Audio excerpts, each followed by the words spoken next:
അല്ലാഹു സുബ്ഹാനഹു വ തആല നമ്മുടെ ഈ സംഗമം അവൻ പൊരുത്തപ്പെട്ട ഇഷ്ടപ്പെട്ട സ്വാലിഹായ അമലായി അല്ലാഹു നമ്മളെ കബൂൽ ചെയ്യട്ടെ. രാജ്യത്തിലും ദീനിനും അല്ലാഹുവിന്റെ വജ്ഹിന് വേണ്ടി ഒരുപാട് കാലം പ്രവർത്തിക്കാനുള്ള തൗഫീഖും ആഫിയത്തും ദീർഘായുസ്സും അല്ലാഹു നമുക്കും നമ്മുടെ മാതാപിതാക്കൾ ഭാര്യ സന്തതികൾ എല്ലാവർക്കും അല്ലാഹു നൽകി അനുഗ്രഹിക്കട്ടെ. പ്രിയപ്പെട്ടവരെ, നമ്മുടെ രാജ്യത്തിന്റെ സ്വാതന്ത്ര്യദിനം 80ാമത്തെ സ്വാതന്ത്ര്യദിനം കൊണ്ടാടുന്ന ഈ ശുഭ സന്തോഷകരമായ ഈ സമയത്ത് രാജ്യത്തിന് വേണ്ടി ജീവിതം സമർപ്പിച്ച് മരണം വരെ പോരാടിയ മഹത്തുക്കളായ മുൻഗാമികളായ ആളുകളുടെ സ്മരണയാണ് നമ്മുടെ മുൻപിലുള്ള ഏറ്റവും വലിയ സ്മരണ.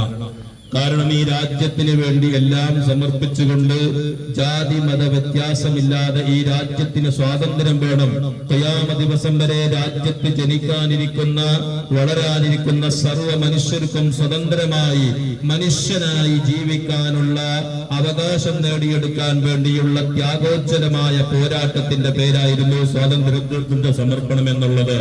ഈ രാജ്യത്ത് വെള്ളപ്പട്ടാളം വന്നുകൊണ്ട് ഈ രാജ്യത്ത് ഇന്ത്യ രാജ്യക്കാരനായ ഇവിടെ ജനിക്കുന്ന ഓരോ കുഞ്ഞിനെയും അവിടെ മുസ്ലിം എന്നില്ല, ക്രിസ്ത്യാനി എന്നില്ല, ഹൈന്ദവൻ എന്നില്ല, എല്ലാവരെയും അവരുടെ അടിമകളാക്കി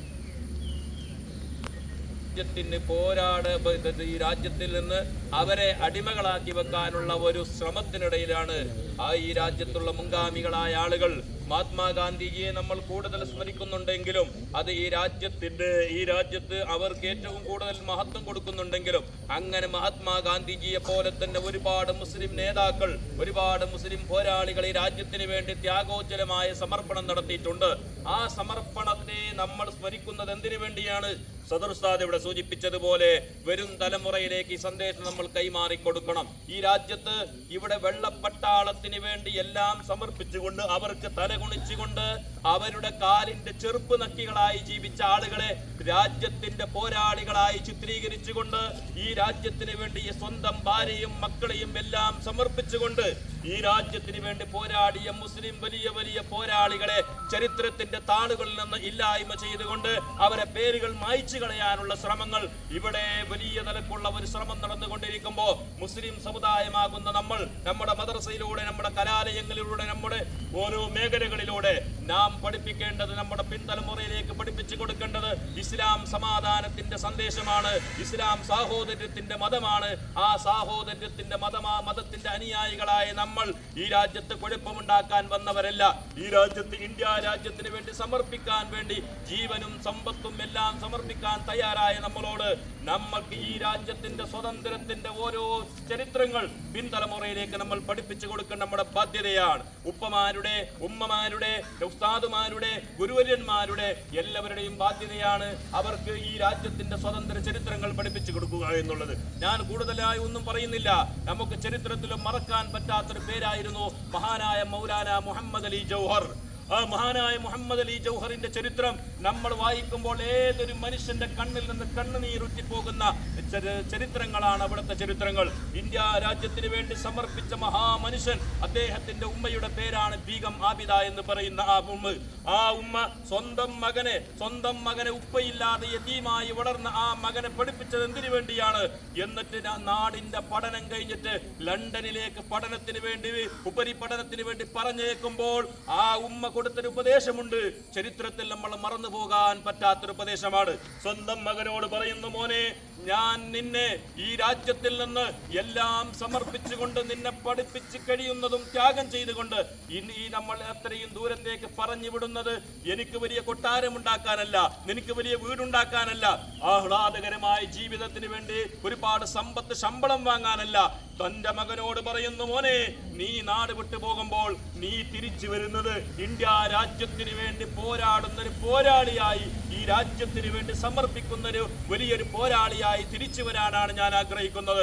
പിന്നെയും പറയുന്നൊരു വാക്കുണ്ട്, മോനെ, നിനക്കൊരു പക്ഷേ ഉമ്മയെ ഓർക്കേണ്ടി വന്നാൽ, ഉമ്മയെ നിനക്ക് കാണണമെന്ന് ഓർക്കേണ്ടി വന്നാൽ കയ്യിലുള്ള ഒരു ടവല് കൊടുത്തുകൊണ്ട് ആ മകനോട് പറയുന്നൊരു ഉപദേശമാണ് നമ്മൾ മറന്നു പോകാൻ പറ്റാത്തൊരു ഉപദേശം.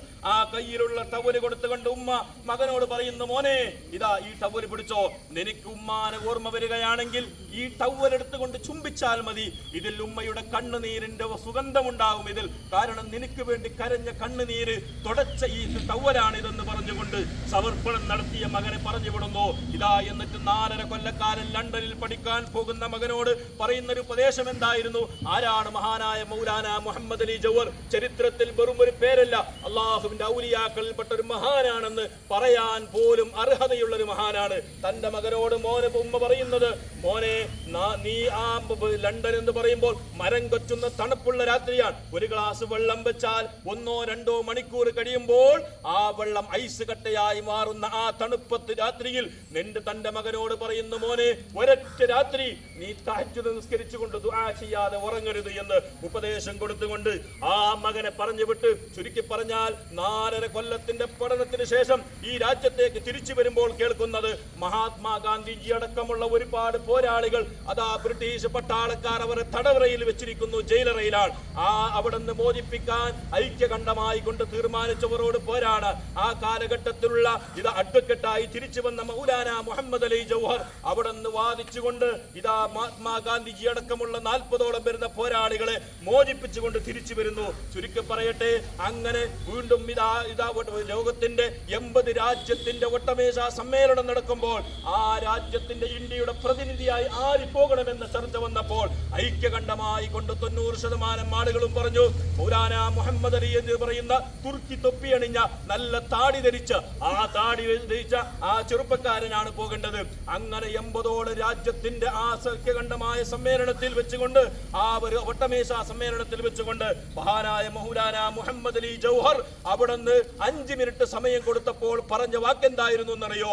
ഇതാ എനിക്ക് 5 മിനിറ്റ് പോരാ, 32 കോടിയോളം വരുന്ന ഇന്ത്യക്കാരുടെ പ്രതിനിധിയായി വന്ന എനിക്ക് 1 കോടി ജനങ്ങൾക്ക് 1 മിനിറ്റ് എന്ന് വെച്ചുകൊണ്ട് 32 മിനിറ്റ് അവിടുന്ന് അവകാശം വാങ്ങിയെടുത്ത് അങ്ങനെ ഇതാ 17ാമത്തെ മിനിറ്റ് പ്രസംഗത്തിലൂടെ മഹാനായ മൗലാന മുഹമ്മദ് അലി ജൗഹർ മുഹമ്മദുർ റസൂലുള്ളാഹി സ്വല്ലല്ലാഹു അലൈഹി വസല്ലം പേര് ഉച്ചരിച്ചപ്പോൾ ജോർജ് രണ്ടാമൻ എന്ന് പറയുന്ന വ്യക്തി അതാ അവിടുന്ന് മേശയിലേക്ക് കൈയടിച്ചുകൊണ്ട് പറഞ്ഞു, നിന്റെ മുഹമ്മദിനെ പറയാനുള്ള വേദിയല്ലെന്ന് പറഞ്ഞുകൊണ്ട് ഗർജിച്ചപ്പോൾ മഹാനായ മൗലാന മുഹമ്മദ് അലി പറഞ്ഞത് എന്തായിരുന്നു അറിയോ? എന്റെ മുഹമ്മദിനെ പറയണ്ടെന്നോ, ഞാൻ 1ാമതായും 2ാമതായും 3ാമതായും ഞാനൊരു മുസ്ലിമാണ് എന്ന് പറഞ്ഞുകൊണ്ട് അവിടെ നിന്ന് പോരാടിക്കൊണ്ട് അവകാശം വാദിച്ചുകൊണ്ട് അവിടുന്ന് ആ സമ്മേളനത്തിൽ നിന്ന് ഈ രാജ്യത്തിന് വേണ്ടി ഗർജിച്ച മഹാനായിരുന്നു. തിരിച്ചു അന്ന് ബഹുമാനപ്പെട്ട മൗലാന മുഹമ്മദ് അലി ജൗഹറിനോട് ഉമ്മ പറഞ്ഞൊരു വാക്കൊണ്ട് പോകുമ്പോൾ, മോനെ നീ ഒന്നിരിക്കലോ ഈ രാജ്യത്തിനിക്ക് സ്വാതന്ത്ര്യം വാങ്ങി വരണം, ഇല്ലെങ്കിൽ സ്വാതന്ത്ര്യം കിട്ടുന്നില്ലെങ്കിൽ നീ രാജ്യത്തേക്ക് തിരിച്ചു വരരുത് എന്ന് പറഞ്ഞ ആ മോന് അവിടെ നിന്ന് പബ്ലിക്കായി കൊണ്ട് പറഞ്ഞു, എനിക്കൊന്നിരിക്കലോ എന്റെ രാജ്യത്തിന് സ്വാതന്ത്ര്യം തരണം, ഇല്ലെങ്കിൽ സ്വതന്ത്രമില്ലാത്ത ഇന്ത്യയിൽ എനിക്ക് ഖബർ വേണ്ട എന്ന് പറഞ്ഞുകൊണ്ട് അവിടെ നിന്ന് ആ മഹാമനുഷ്യനിക്ക് അബോധാവസ്ഥയുണ്ടായി തിരിച്ചു വരുന്ന വഴിയിലാണ് മഹാനായ മൗലാന മുഹമ്മദ് അലി ജൗഹർ.